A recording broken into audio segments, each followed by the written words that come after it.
I was like, you're not going to believe this. I was like, my dad just walked in here. And she's like, what?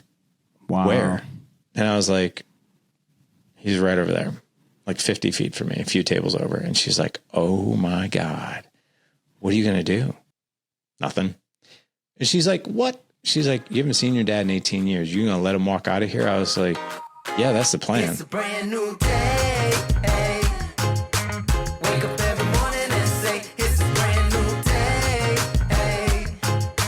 Take a good day, make it great. Okay. And welcome to this episode of the Whole Parent Podcast. My name is John. I am the host of the Whole Parent Podcast, and I am at Whole Parent on all of the social media platforms.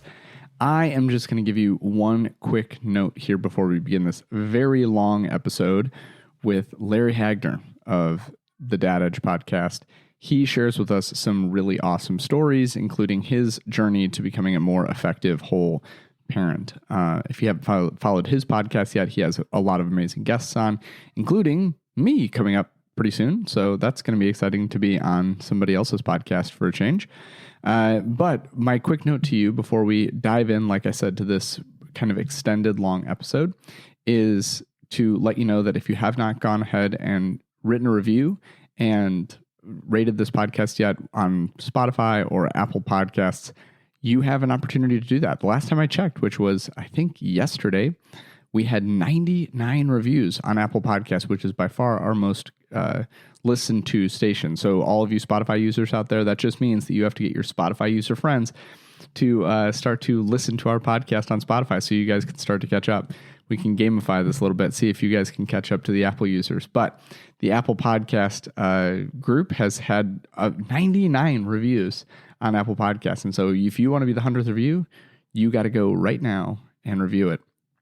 I got sick, kids, and so I'm going to sign off right now, and I'll be back at the very end of the episode just to let you know how you can continue to support Whole Parent. But without further ado, let's talk to Larry.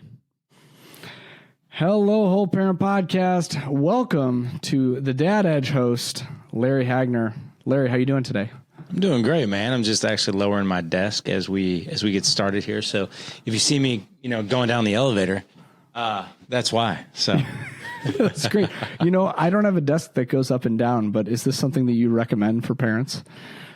I mean, I like it just because I can't sit all day. I have to get up. I have to stand. I have to move around. Just got to do it that way. I feel like that's just like a, low key in the first 30 seconds of our conversation. What a great parenting tip. Like kids, a lot of times I feel like the behaviors that come out of kids that are somewhat problematic, that parents are contacting me on social media or whatever, asking me, fix this, do this. How do I fix? A lot of that's just like, man, just get your kids up. They can't bounce off the walls if there are no walls.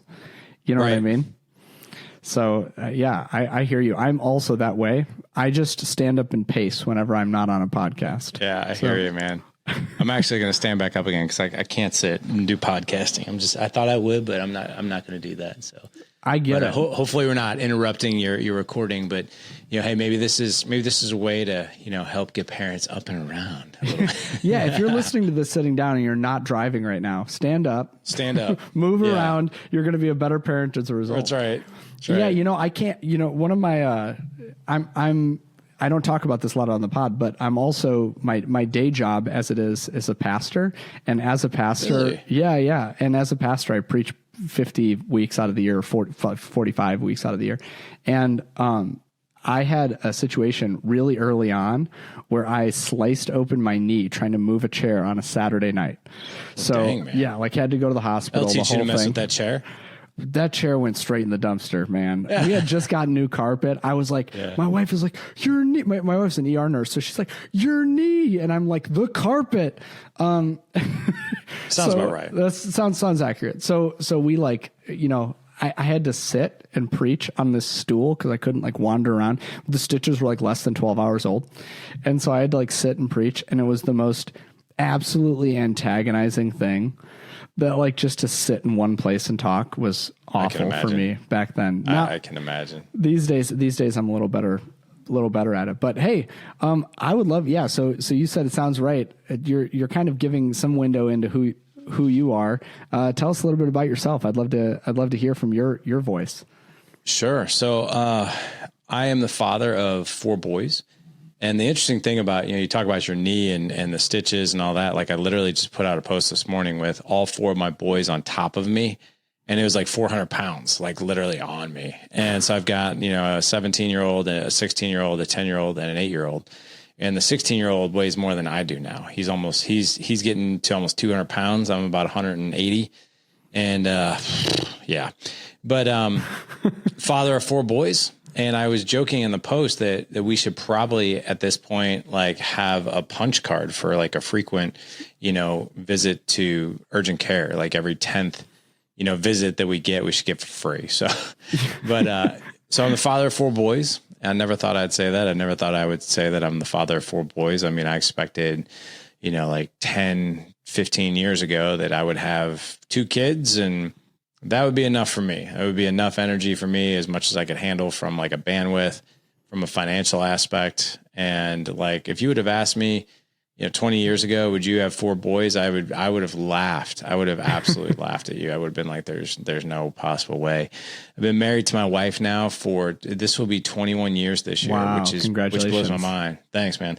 I met her in college when she was 18. And man, she just captured my heart, and I knew she was like a total keeper. And thank God she's a patient and forgiving woman, because otherwise we would not be married today, because I was just an idiot. And for the majority of our relationship, at least the first half, it wasn't until I started doing this work that I really started to turn things around and work on myself. And really, there was a ton that I learned that was just revealed, just in learning that, things that we think, should be norms, or things that trip us up in relationships, that quite frankly, if you learn them, you can get in front of them much faster. It's just like anything else. Like you're a pastor, and to be honest, like, as much as I love speaking, I'm not qualified to preach the gospel. Like, I just don't know it. My knowledge of it is not good enough. But, if I dedicated several, hours and years of my life to that, I could learn it. I could do it. Right. And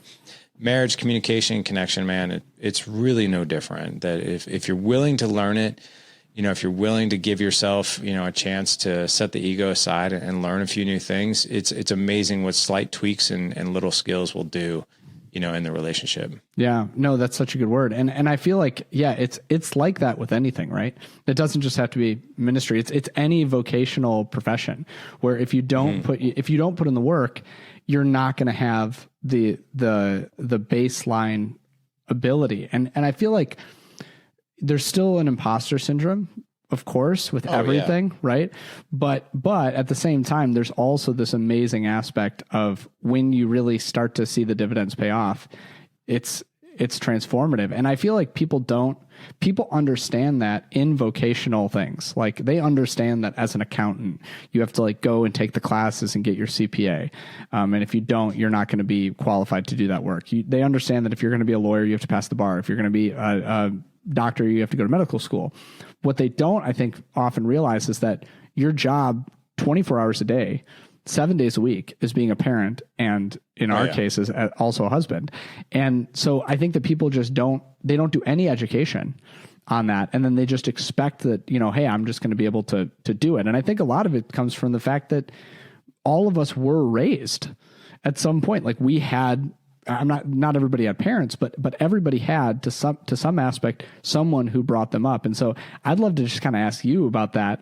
What was your child? Because you said that you were kind of a schmuck in the first half of your marriage. What was your childhood like?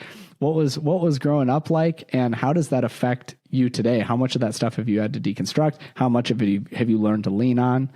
Yeah. It's taken a ton of work, and I'll share with you my background and my story. And by the way, it's no excuse for not being able to navigate relationships well. Like, sure. I mean, I will tell you, I mean, I say this a lot, when in the statement that I'm about ready to say, and that is, I really, really, truly buy into this statement. And the statement is this, that if you were not taught how to navigate a relationship through communication, through connection, empathy, and all of these things that make our marriages work, the connection with our kids work, all of these things, you know what? It's not your fault, Because quite frankly, if you really look at most men and most husbands and even women too, I mean, there isn't really a time or a parent or someone who pulled you aside and said, son, today I'm going to start teaching you how to love your future wife intentionally. True. Or how to love a woman that you're dating intentionally. I'm also going to teach you how to communicate with her, right? Effectively. I'm also going to teach you that the woman that you're dating or the woman that you're going to marry, she has 3 basic needs when it comes to the relationship, and that's feel seen, to feel heard, and to feel safe.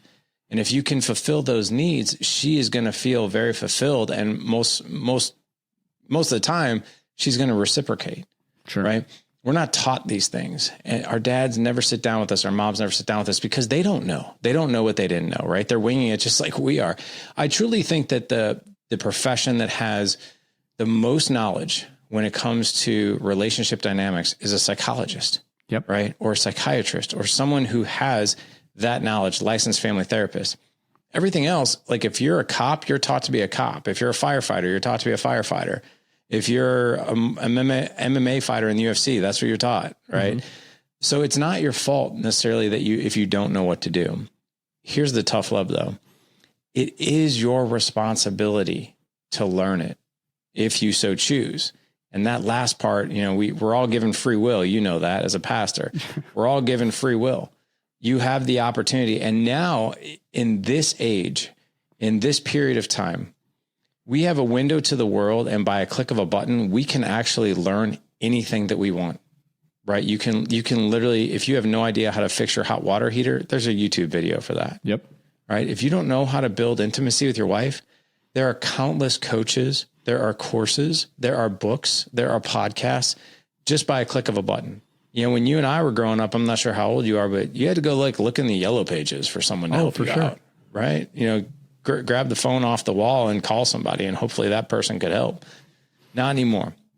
All you need is a click of a button. So I share that with you, and I'm happy to share my childhood because I think my childhood did play a huge part in this. But here's what I'll tell you. You know, my childhood, it sounds like a pity party, but it's not. I'm actually extremely grateful for my childhood. It wasn't always so. I mean, I played the victim card like in my 20s and 30s, but now I'm just like, man, what an amazing education that I had, right? So my mom and biological father were married in 1971. I mean, they were just kids, like they were 21 years old. And then they had me 4 years later in 75. And my dad left shortly thereafter, not necessarily on his own accord or anything like that, but he left because him and my mom just had a really tough marriage and they did not get along, and they were doing what everybody was doing. They're like winging it. They're like, we'll figure it out, I guess. And they weren't figuring it out. And, you know, I think that there was a lot of stress in the relationship. My father was in the military. I think he saw a lot of things in the military. My mom, you know, had her own traumas to deal with. They were moving all around because my dad was in the military. So they were moving a lot. Then they had me, and then that was it, you know, and then he was out after that. And the interesting thing is that my dad left, and at that moment in his life, you know, you could look at that on paper and be like, man, like the guy like freaking walked, like what the hell?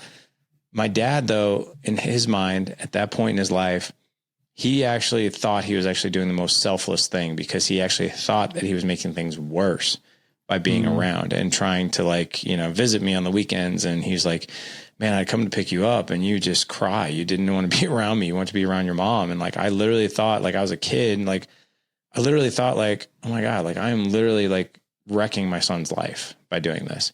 So my mom, right around the age of 4, this is when I remember like the audio and the video, like the camera being turned on in our mind, right? Memories. I remember, man, being in preschool, and I remember dads coming to pick up their kids from school. I knew what a dad was.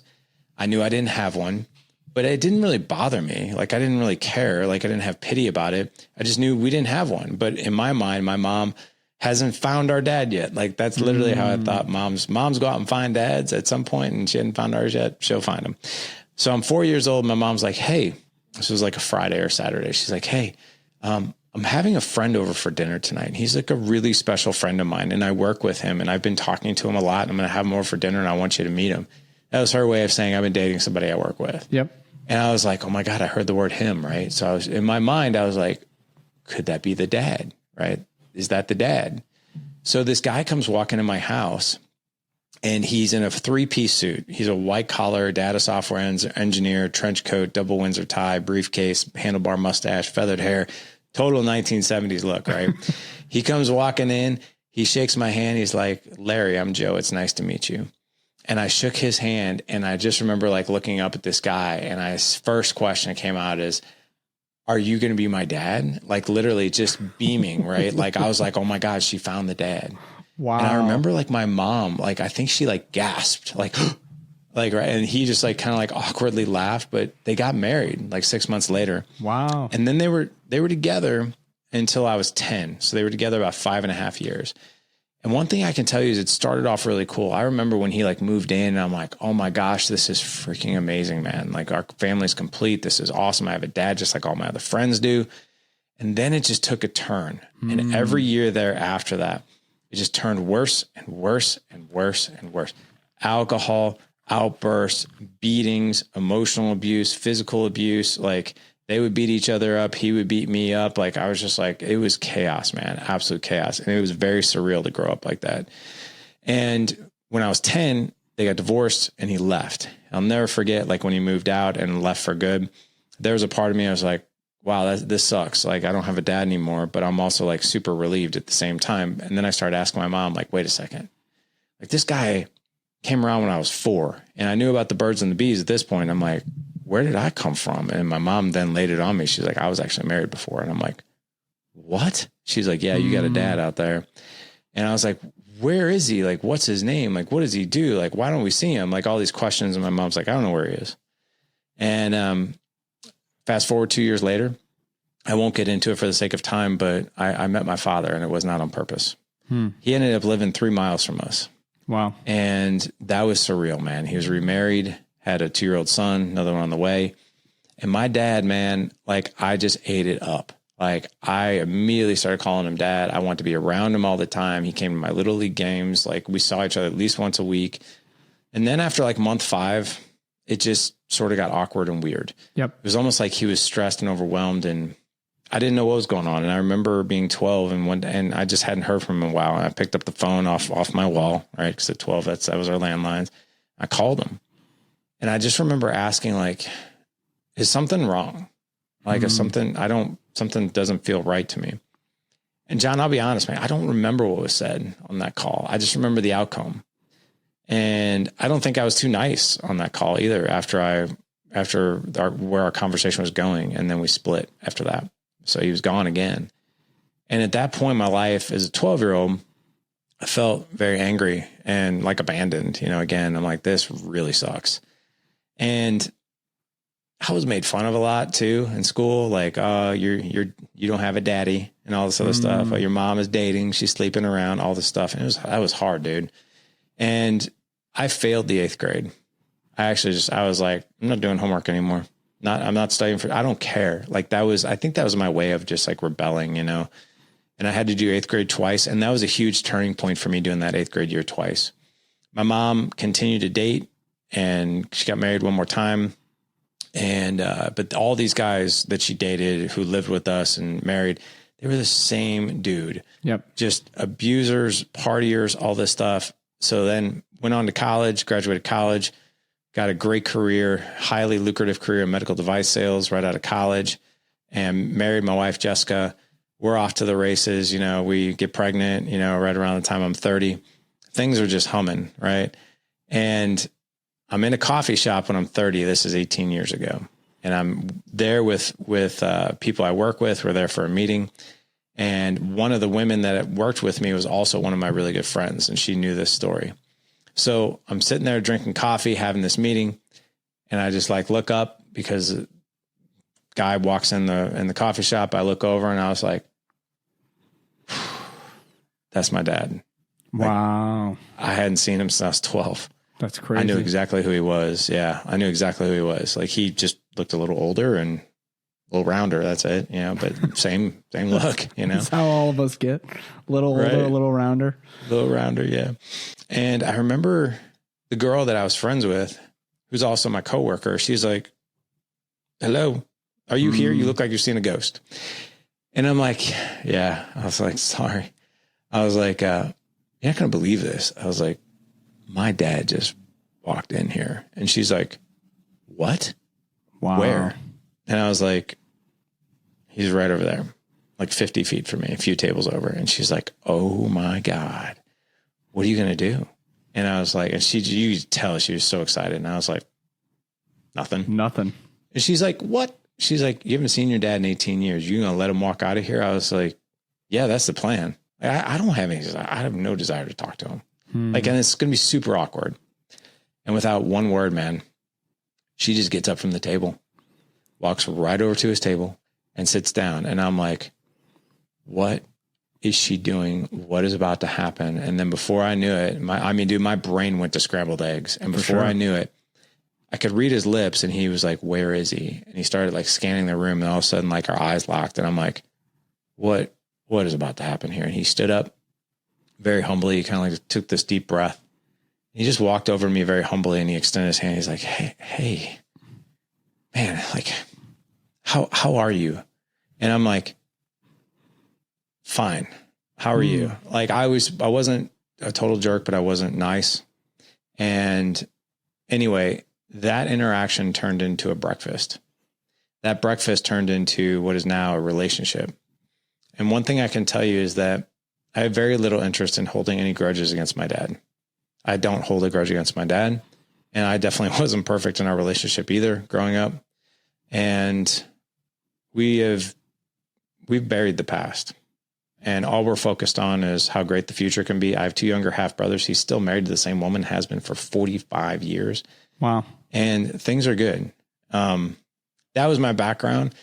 And then I think that catapulted me into Dad Edge, but Dad Edge actually got started. I'm happy to talk about it if you want, but Dad Edge really got started with a super dark moment. Yeah. That happened 6 years later. Yeah. So let's paint the picture so that we can get into it, because what I'm really impressed by so often, a couple things by your podcast. The first is how you're able to get people to open up. And it's very obvious now sitting here with you, how that is that you extend vulnerability and people offer it back. I'm ready to tell you my whole life story after hearing that. Thank you for that. And I'm also married to a Jessica. Yeah. I'm also married to a Jessica. Yeah. So I love it, man. Who I met she was 16 years old when I met her though. Yeah. So yeah, we're high school sweethearts. So, but all this to say, yeah, it sounds like you did not have modeled for you the type of parenting that you are now exhibiting as an adult. And one of the kind of my foundational concepts is that the 2 primary ways that humans learn. Number 1, we learn by what's modeled. We repeat, we enact, we mirror what is modeled to us. And it sounds like that's not how the Dad Edge got started. And then the second way is that we learn from our mistakes. And True. You're about to talk about a dark moment. Does that, am I kind of connecting the dots here for you? You are. But I want to give credit where credit is due. And, did I have, really toxic father figures growing up? Sure. Mm-hmm. Right. I did. But you know what? It was a great lesson. Like I mean, for a long time, I really, really didn't like the fact that I had these really toxic men coming in and out of my life and my mom's life. But I look back on it now and I'm like, what an incredible experience. What an incredible education, because I think as human beings, you're right. We learn from good examples, and we also get the opportunity. And I stress the word opportunity to learn from examples that aren't the best. Yep. But here's what I'll tell you. I did have a good example, and he was my grandfather. My grandfather lived 1 mile from our house. And I think my grandfather, here's the cool, my grandfather, man, it almost makes me emotional talking about him, because I loved that man. Still do to this day, even though he passed away, 25 years ago. Mm-hmm. But my grandfather was one of those people. He was a man's man. He was a blue collar truck driver. His hands were rough, right? Mm-hmm. He did a lot of physical labor. He was always working. And when I mean always working, he pulled his weight around the house. My grandfather was not the guy that put his feet up and expected everybody to do stuff for him. Sure. My grandfather was an active participant in his family and was the shining example of hard work. You always saw him out in the yard. You always saw him cutting grass. You always saw him cooking dinner, doing dishes. That was my grandpa. He was a workhorse, and I loved seeing that example. The other thing too is my grandfather just had this incredible charisma about him. And it wasn't fake. It was so genuine. Like you could actually feel how much he was curious about you and wanted to hear about you. When he walked into a room, people, man, they just like lit up. They're like, there's Roy. Oh, I love Roy. I had never once heard one bad thing about my grandfather once from one person in my entire life. If anything, they're like, dude, your grandfather was the best. But here's what my grandfather taught me. My grandfather never actually said out loud, I'm going to step up and I'm going to be a huge part of your life. And I'm going to teach you how to be a young man. He just did it. Mm-hmm. And wherever my grandpa went, I went. I was like his shadow. I helped him in the yard. I didn't care what he was doing. I just wanted to be around him. I spent a ton of time over there. My grandfather was good at one thing in particular, a lot of things, but one thing in particular. That man showed me what it looked like to love a wife right. He loved my grandmother and he was not shy to show it. Like we would be sitting there at breakfast. You could just feel the love at that table. He would reach over every chance he got. He'd grab my grandmother's hand. He'd pat her and he'd look at her and be like, kind of like give her a wink. He'd be like, I love you. You know that, right? You are the most beautiful thing I have ever seen. And my grandmother like just got out of bed. She's like in her robe, drinking her coffee, no makeup on. And he would just be like, I just love you. Yeah. You are the best. And he'd kiss her and he'd hug her. And like, and I remember feeling it, that environment as a kid. And I felt so safe being there. I loved being there.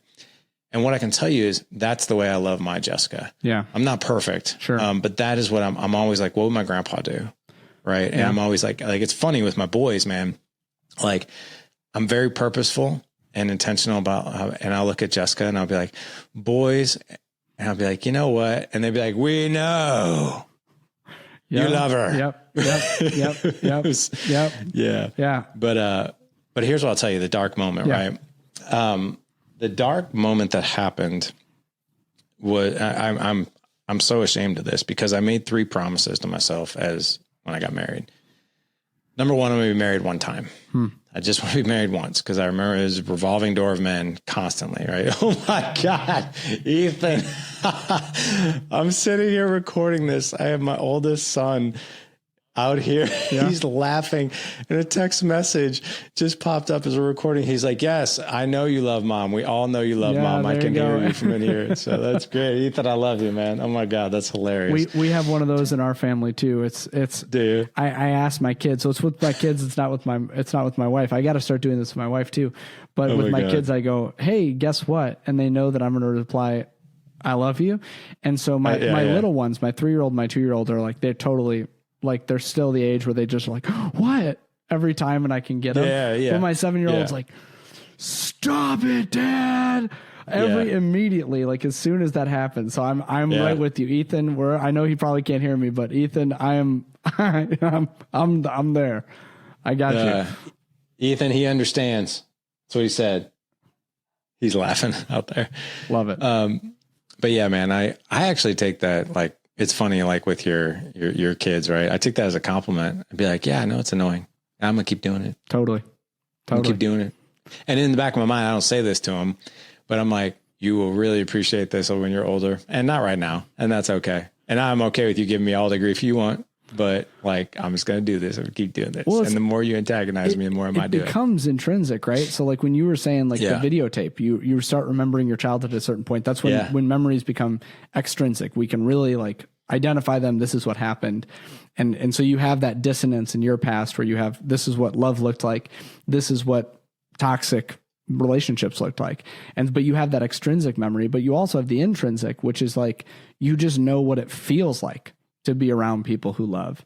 And I feel like that's what I'm trying to do, right? I'm just trying to build that intrinsic, not even the extrinsic that they'll remember that this happened, just that although they will, as Ethan just demonstrated for us, of course they will remember, but just the intrinsic of like, man, I just remember like being around people who loved me. And I remember being around people who love my mom. And I feel like that's really, really important. So I love that. Yeah. So your dark moment, you said 3 things you're ashamed of. The first one was that you were going to be married once. What was the next one? Yep. So the first promise was I'll be married once. Yep. Second promise is, I am going to be a good dad. Yep. Cause I know what it's like to not have a good dad. Yep. Right. And then the third one is I'm never going to hit my children out of anger. I broke 2 out of 3 because I'm still married. But here's what I'll tell you. So like, I wasn't the best father. Like, here's the thing. I wasn't a bad father. Okay. But I wasn't a good one. I was like literally stuck in that middle road of, I would just say limbo and like existing. Sure. Right. I was there, but I didn't. Here's a perfect example. You're at a football game.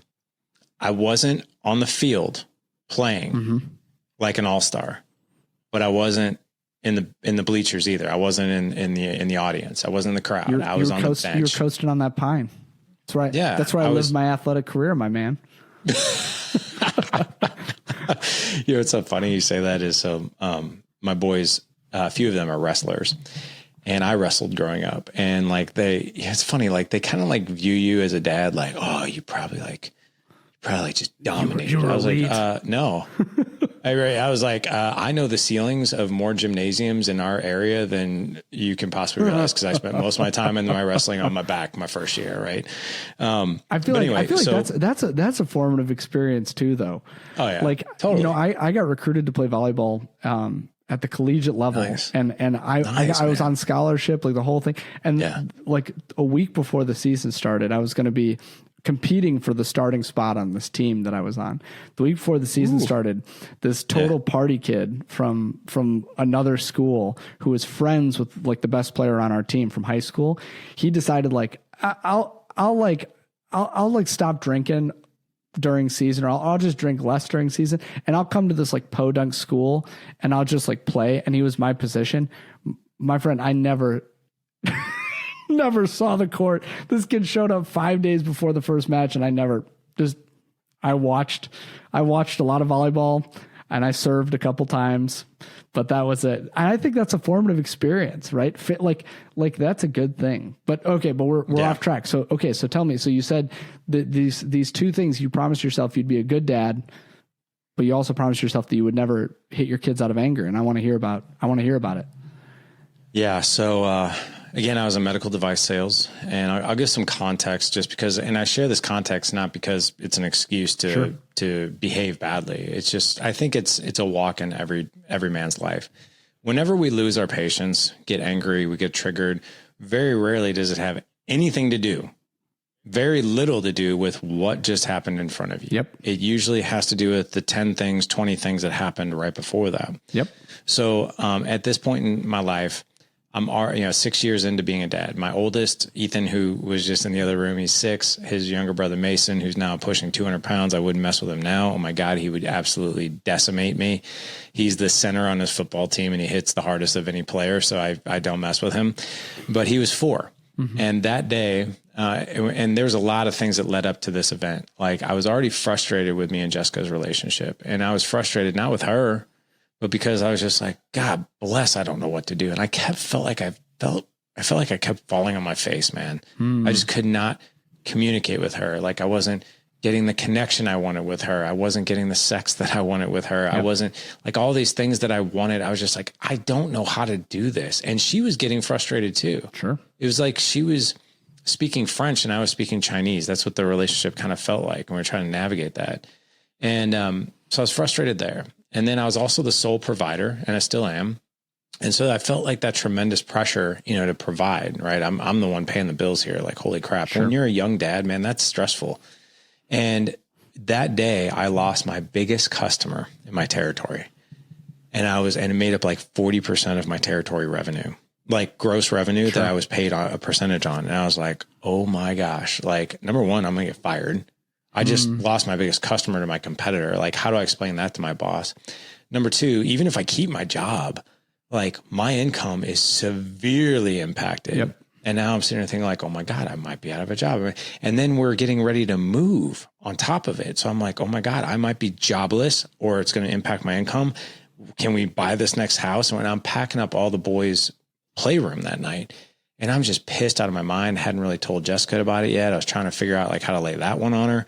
And I'm like packing up all their stuff, like their toys in their playroom. And I'm just pissed. And then I spent like 3.5 hours packing up that playroom. And then all of a sudden, little 4-year-old Mason comes down and he's like, hey, Dad. And I'm like, I'm going to go take a break. I was like, I just packed up all these toys. I was like, there's still some toys out here. You can play with these. Please don't unpack anything. And he's like, okay. And I look back on that, and every time I tell this story, I probably told it 1,000 times. I'm like, what were you thinking, man? Like, come on. Like, what is a 4-year-old going to do? Right. Yeah. So I come back downstairs, like 30 minutes later, he's got so much crap pulled out, like everything and I just reacted. And I was like, dude, I told you not to do that. And I turn him around and I smack him on his butt, spanked him. Mm-hmm. And as soon as I like wound up, I'm like, I don't want to, I don't want to do, it was almost like it happened in slow motion. I don't want to do this, but I just reacted. It's almost like I saw myself do it. And that's not the worst part. Like, I'm not here to argue whether spanking is right or wrong, because there are people out there who believe what they believe. I just didn't want to do it. But when I hit him, he lost his footing and he fell. And to see my 4-year-old topple over because of me, I was like, oh my God, what did I just do? And then I immediately got my composure and I went to go, this is the worst part. I went to go help him up. And he turns over and he sees me with my hands out like, oh my God, I'm so sorry. And he literally was like, no. And I was like, this absolute fear. I can never erase that out of my mind as long as I live. And I went to pick him up and he's crying. And I'm like, and that's when I think I just like literally hit rock bottom. And I was like, that's it. I'm done, man. I'm done doing this guesswork. And I went into my office crying and I started just thinking, and I was like, I suck at this. And I don't want to suck at this. And I really just started looking at other areas of my life. Like, I got a 4-year degree in sports medicine with a minor in nutrition. I can tell you everything there's to know about the body, about exercise, nutrition, the whole 9 yards. But why is that? It's because I learned it. Same thing with my job. I was actually, even though I lost my number one customer, I was a performer and I was an executor. I did very well in my sales career, but it was also because I was trained in it. At that point in my life, I was in about my 10th year of martial arts and I loved it. I'm like, and I was decent at it. And I was like, why am I good at martial arts? Well, I have a coach. I have a community. I have a curriculum. Like, I have these things that I don't guess. I know what to do. And I was like, what have I done to be a better dad? What have I done to be a better husband? Nothing. Zero, zilch. And I was like, well, do the same rules apply? And then I was like, I don't know, let me go see. And that has been my 12-year journey now, is do the same rules apply? And turns out they do. Sure. So if you learn these things, if you learn the skills to be a better father and a better husband, the tactical things that we can do, you can actually execute a plan pretty darn well. Sure. Versus trying to just blindly guess, which, by the way, the last thing I'll say is guessing sucks. Yeah. It's very frustrating. Well, and I think that's, that's a transformative story. Thank you for sharing that, and as far as our podcast, my podcast is concerned, I'm a huge advocate for essentially punishment-free parenting, right? Which just looks at, hey, there's a better way to discipline kids than punitive measures. And so it alienates people sometimes, but I'm a very strong, like, no corporal punishment in any context type of parent, and parent educator. But I also appreciate that very few people that I have worked with go into that, and they're much more like how you experienced it, which is, this is a moment when I lost control. It was not a calculated, when it's a calculated thing and it's, grounded in some sort of religious hierarchy or something where they say, I have to do this in this way. That's actually something that it's really hard to contend with for me. And then like you said, it comes with education, and then it becomes competing experts, right? So I can bring you all the psychological data related to hitting kids, but if you're going to bring me, hey, well, my religious teacher told me that I have to, that's really hard to argue with. But in most cases, what I've found is that parents who get to that point, they're just like you. They've lost their grip on reality for a moment. They've lost their ability to self-regulate. They've lost all this stuff. And like you said, it's not that moment.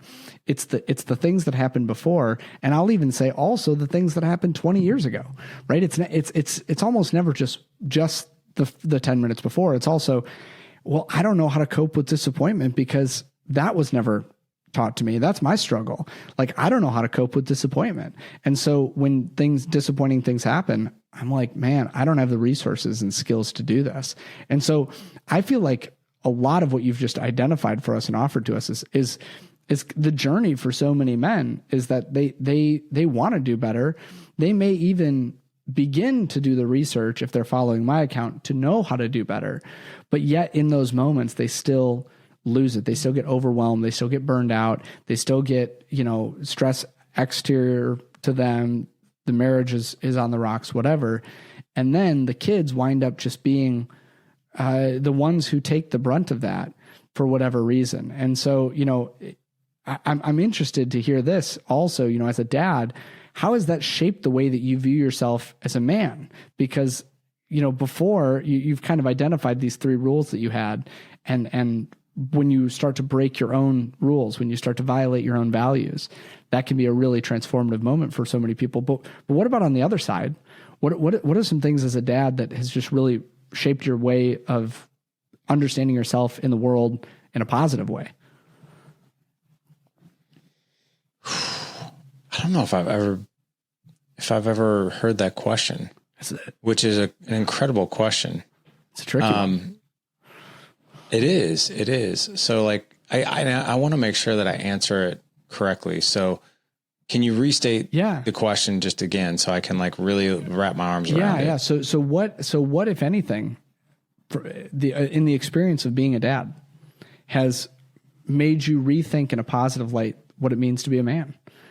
So raising boys, I think another way to state this question maybe is the way that I think about it, at least, is to say so much of my parenting paradigm was built on getting my kids to 16, getting them to 18, getting them to 22. And well, if I get my kid into a good college, then they'll be successful. If I get my kid into their good first job, then they'll be successful. But when I actually started thinking about the long-term outcomes of parenting, which are very rarely, I think about probably one of the greatest parenting educators, if not the greatest parenting educator of all time, Mr. Rogers. And you look at Mr. Rogers' family, and his kids had a rough time. I don't know if you know a lot of his story, but his, I don't know. His kids, he raised 2 boys, just like I'm raising 3, you're raising 4. Yeah. So he raised 2 boys, and through their college years, they were just like the New York Times is writing articles about like how these kids are just, especially his oldest, it's just like a party animal. They're getting arrested for stuff. They're wrecking cars. And he's just like, I'm interested in who my kids are going to be when they're 30 and 40 and 50, not necessarily how they're going to rebel when they're 16 and 18. And so, I think it shapes how we are as men when we think in those terms. But in that way, how is being a dad and looking at the outcome of fathering and fatherhood shaped how you behave as a man, not just in the negative, I'm doing these things and I don't like them, but in the positive, hey, I see that this stuff really works and this is the type of person that I want to be. That is such a good question, because usually the question that I get is, it's usually vice versa. Right. How has being a better man helped you with being a father? So I love this question. And here's what I'll tell you. I think we could actually answer this question several different ways. So how has a dad, being a dad has by far been the best and hardest lessons on life. Right. And because, and I'll share with you why. If I really look at what it's like if I want to be a better husband and father, I need to be a better man. I honestly think that needs to be the base. Like, I can't be a better dad without first trying to be a better man. I can't be a better husband without first being a better man. Right. But the question that you really rose up here was, well, how do we flip that script? And how does the dad and the husband thing actually, help us as men? So I'll share with you this. As a man, there's a resilience factor. And as a dad, there's a resilience factor, right? If you ever really want a crash course on resiliency, patience, empathy, grace, creating an environment of psychological safety where not only your kids or your wife are going to tell you anything that's on their mind, but also people in general and people in your friendship circle and relationships that you have, go be a dad. Yep. Go be a husband. Right. So and here's what I'll tell you. I truly view myself as a father to my children, right? And in a lot of cases, like I have to, depending on the age, like right now I have two basically almost adults, and then I have two little kids. So when I have my 10 and 8-year-old, there are times where I got to pull the dad card, right? I'm like, hey, this is what we're doing. Yep. Right. And this is why. And you stepped out of line. So there's going to be some consequences and discipline and all that. Yep. What I've noticed with my teenagers, because I raised them virtually the same. My house is not an easy house. Let me get that straight. It's not an easy house. Like there's very little coddling here. There's very little like, let me just tell you, like, you know, there are hard lessons that these boys learn. Right. But the way that I view my older kids is that I'm a guide. Yep. Right.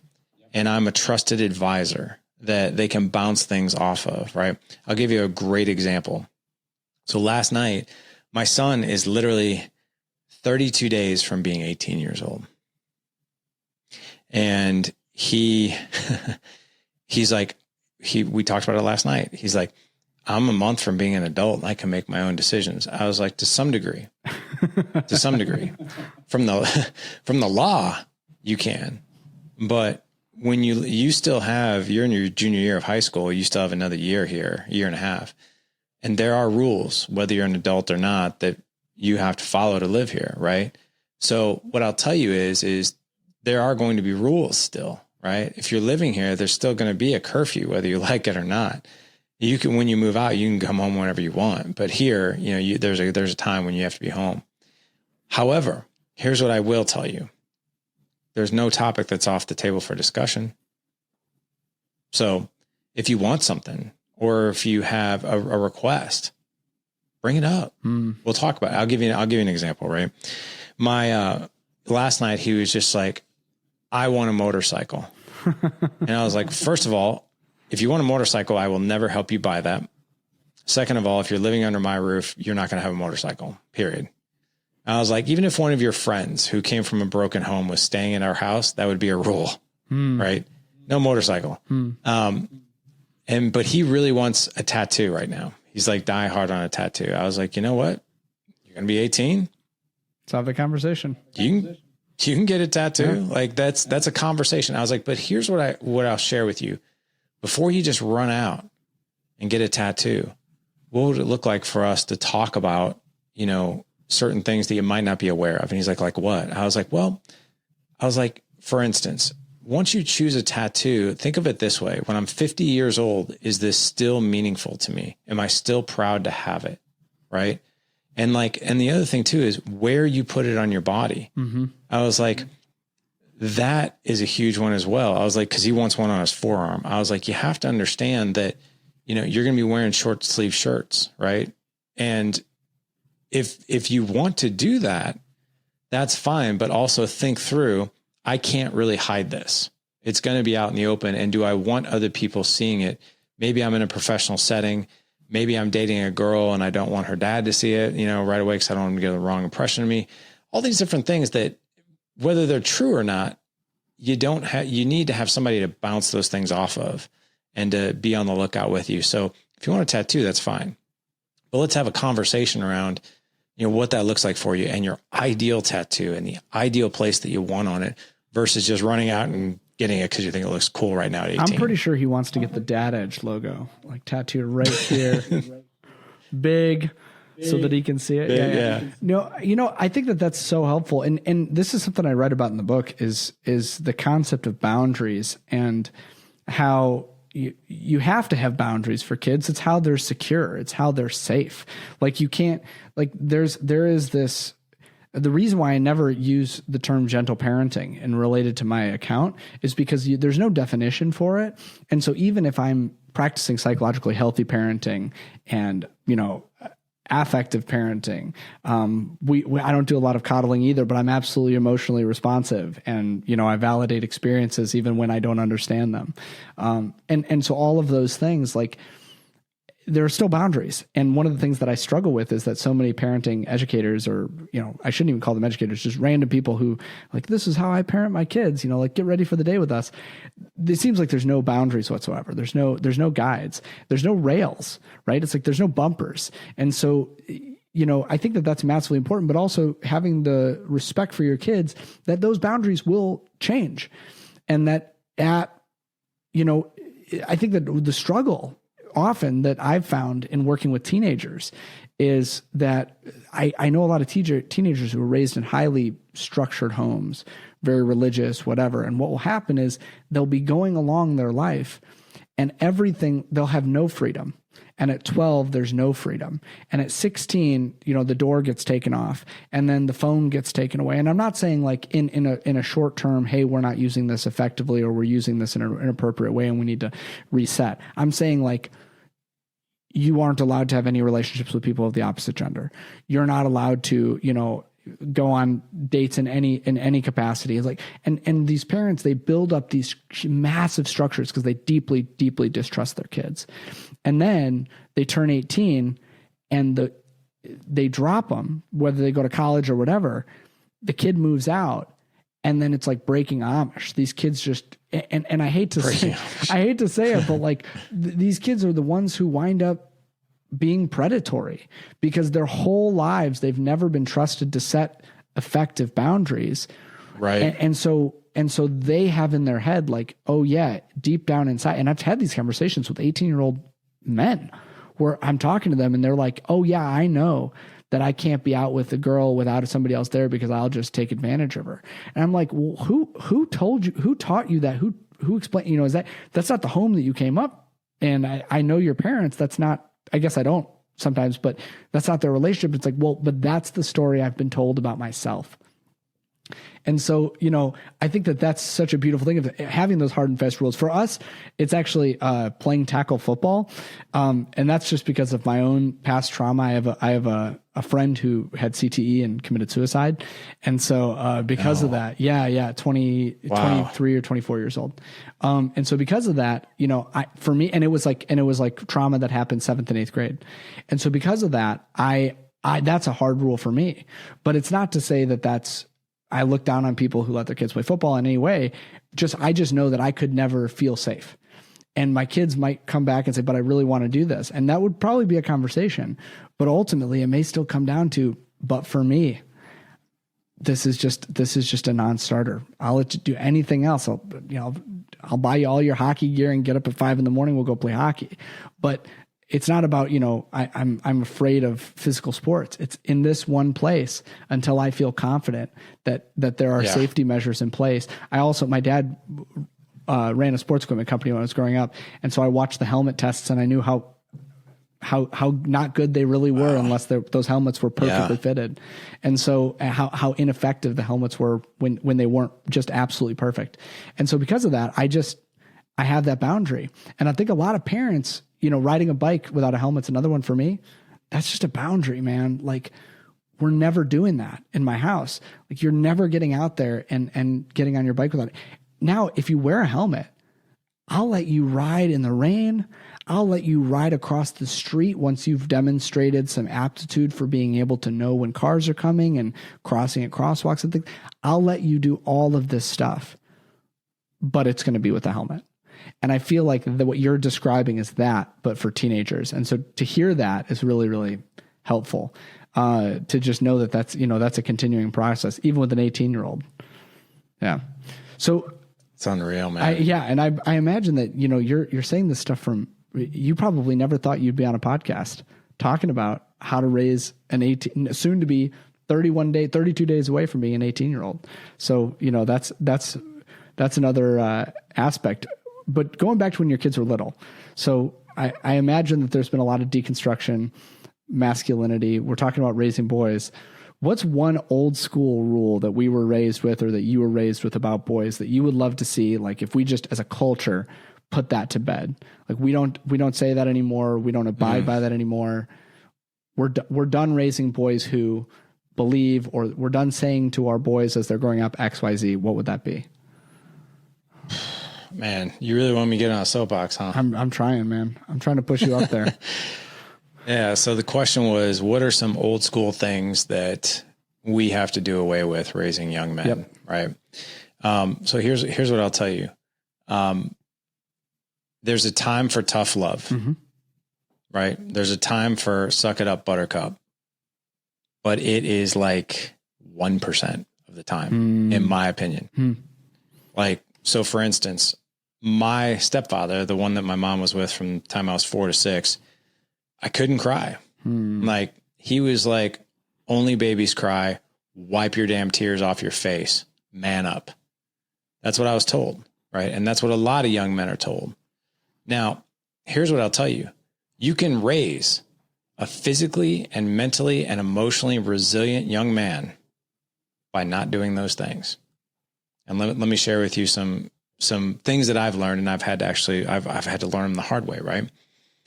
If you really want to frustrate a man, right? If you really want to anger a man, then rob him of the opportunity to learn emotional IQ. Yep.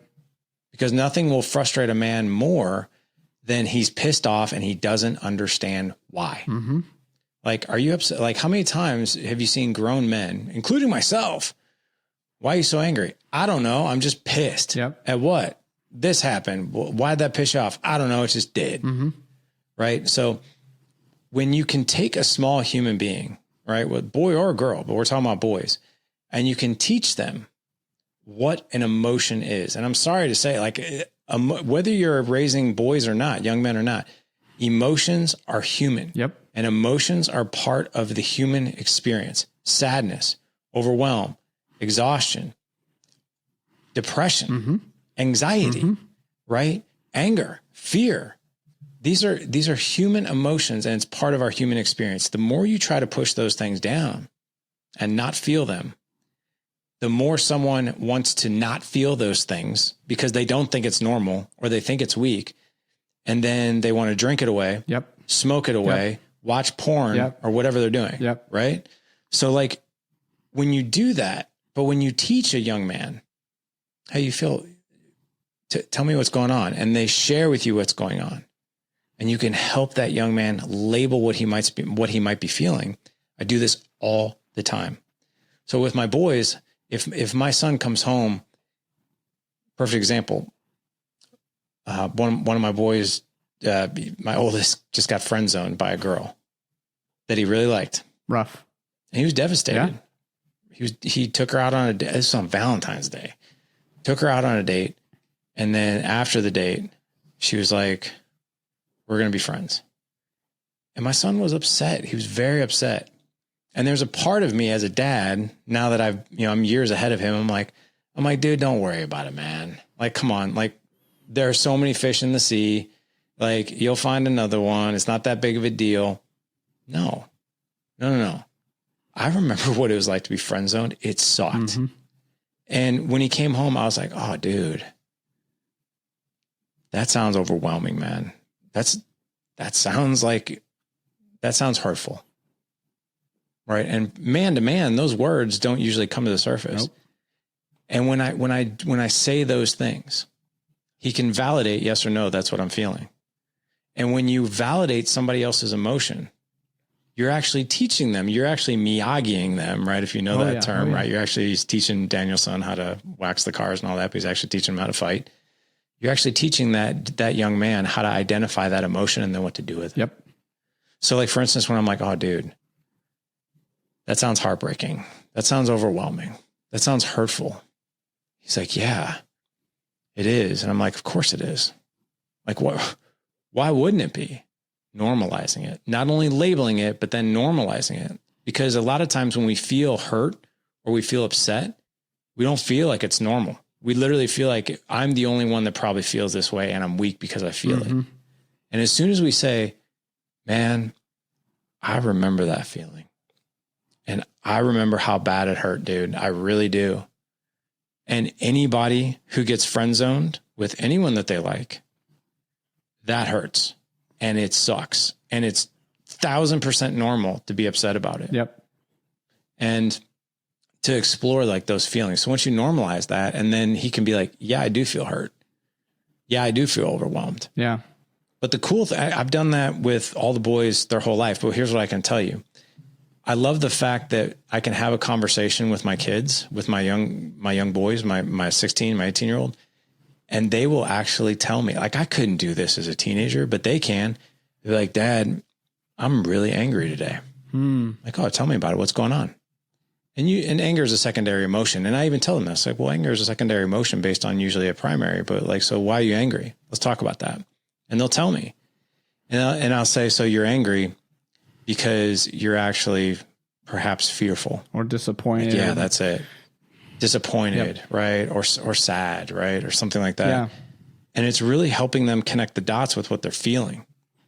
When you can do that, you're actually raising a young man who is emotional, who has high emotional IQ, that has higher emotional resiliency, that's probably less likely to get into drugs, alcohol, something to bury that feeling, yep. because they know how to face it head on by giving them those tools. So like in my house, if you want to cry, cry. Mm-hmm. If you want to be mad, be mad. Real men feel feelings. And I feel like that's, you know, everything that you're saying here is really reminiscent of Mark Brackett at Yale Center for Emotional Intelligence. He has this acronym RULER that's, you know, you recognize, you understand, you label, name it, right? As you've said, I'm forgetting the E one right now, but then you regulate, right? Eventually, you express and then you regulate. And so actually going through that, what they found is exactly what you're saying. Kids become adults who can express emotions, and then they don't misidentify. So I would actually, the only thing I would disagree with is I think anger occasionally is a primary emotion, and that's when it's a response to injustice, right?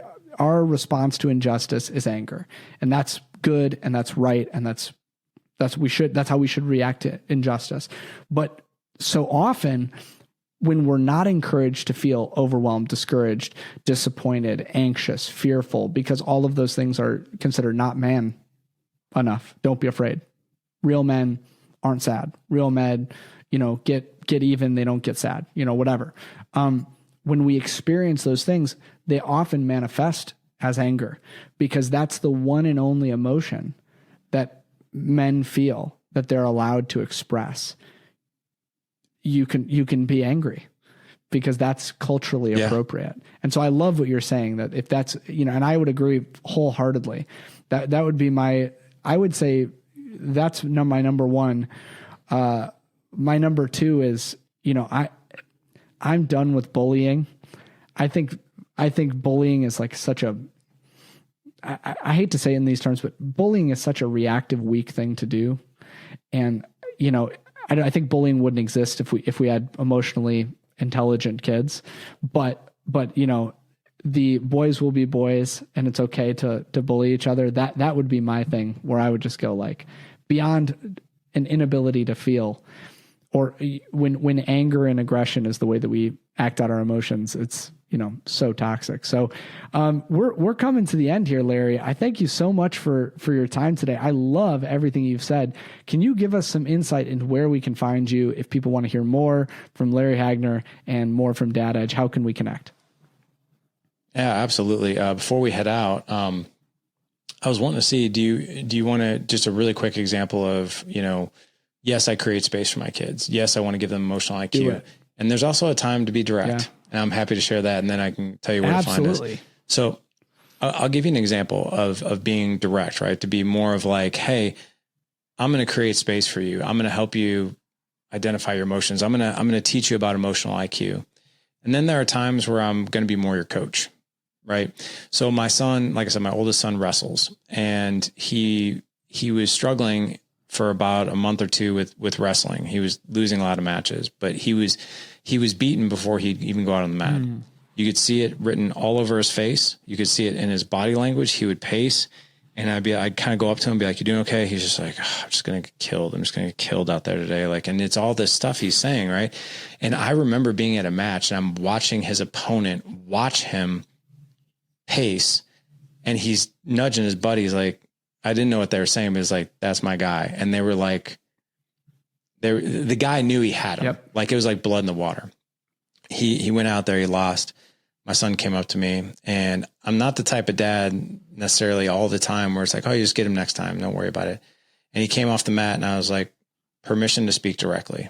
I always want permission, right? To let him, and my boys know that that's coming. And my son did an incredible emotional, resilient thing. And he goes, give me a minute. And I love the fact that he just was like, give me a minute. I'm like, you got it. And then he came back. He's like, I'm ready for it. I'm like, awesome. I was like, I'm going to speak very directly. Okay. I was like, you are beaten before you get out on that mat. You're beaten here and you're beaten here. You are so in your head, you're not in your body. And the way you're pacing, your body language, you get out there, the way you shake the guy's hand, he knows he's got you. It is blood in the water. I was like, when you do that, you are going to lose. I was like, what if you did this? Don't worry about the opponent. Don't worry what he looks like. Don't worry about getting beaten. Who cares? What if all you focused on was getting the next point, getting the next takedown, getting the reversal, getting your back points? That's it. That's all. That's all. No matter what. Win, lose, whatever. It doesn't matter. That's all. And he's like, I think I can do that. And that boy flipped that switch. And for the next 13 matches, he went 12-1. And I was like, what was the difference? He's like, I just focused on the points. That was it. But I had to be, I had to be direct with him. So I think that there's a time to create space, to be emotional with your kids, right? And by emotional, I mean giving them emotional space to understand where they're at and what they're feeling. But there's also a time to be like, hey, man, I'm going to give you a little bit of tough love here because I know you want to win. I want what's best for you. And I can see some things that might be going on here. I might be able to help. So I think that's what I wanted to share. But as far as like where to find me, it's just the Dad Edge is everywhere. Dad Edge on Facebook and Instagram and thedadedge.com. Dadedge.com. And people can connect. I know you have a membership for dads. So if you're a dad on this and you're looking for ways to connect and do things like that, they can find that at thedadedge.com. Yes, sir. Awesome. Thedadedge.com. Awesome. Yeah. Larry. It's good talking to you, man. I can't wait to have you on my show. Yeah. I can't wait to be there. Spit some parenting neuroscience and all that other fun stuff. Yeah, man. Thank you so much for being on here, and we'll make sure that we catch up again soon. Sounds good, brother. Thank you again, Larry, for being willing to share your story, for being vulnerable with us today. We really, really appreciate it. I know I learned so much from this episode, guys. If you like these guest episodes, please let me know. If you have a question to submit for our upcoming episodes, if you didn't know this, if this is your first ever episode listening to the Whole Parent Podcast, usually the podcast is just me. About 25% of the time I have guests, but 75% of the time the podcast is just me answering parent questions on given topics. And so if you have a question, you can always go to your email provider and shoot me an email at podcast@wholeparentacademy.com. That's podcast@wholeparentacademy.com to send me an email. And as always, please share this with all of the parents in your life. I got a sick kid next to me, and so I got to go take care of him. I know that you guys have probably been there too. So until next time, this has been the Whole Parent Podcast.